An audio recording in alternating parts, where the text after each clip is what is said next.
कविशेखर चिंतामणि महांतींकर जन्मतिथि एवं से जन्मतिथि को ओडिशा साहित्य अकादेमी एवं भद्रक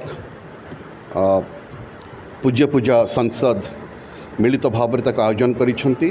मु जिला प्रशासन तरफ पूज्य पूजा संसद भद्रक पूज्य पूजा संसद एवं ओडिशा साहित्य अकादेमी को मोर साधुवाद ज्ञापन करुछि एवं आशा करुछि जे जो विचारधारा जो चिंताधारा कविशेखर चिंतामणि महांती छाड़ी जाइछंती से विचारधारा द्वारा आगामी पीढ़ी माने निश्चित भाव से माने अनुप्रेणित हेबे एवं से जो विचारधारा होची बेसिकली जे आमे समाज को किभली भाव रे आमे संस्कारमूलक पदक्षेप नहीं करी समाज को एक नुआ रूप रे आमे गढ़ी पारिबा से वार्ता नहीं करी से तांकर समग्र जीवन अतिबाहित करथिले। शिक्षकता जीवन तांकर जीवन आरंभ करथिले।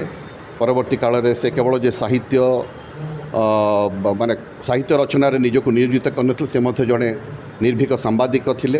तेणु एभली एक मल्टीफैसेटेड पर्सनालिटीकर आज जन्मदिन अवसर में मुझे आशा करी आम जिलार समस्त युवक युवती माने तांको जीवन आदर्श रे प्रेरणा लाभ करेंगे एवं एक नुआ भद्रक सृष्टि करिबारे सहायक हेबे।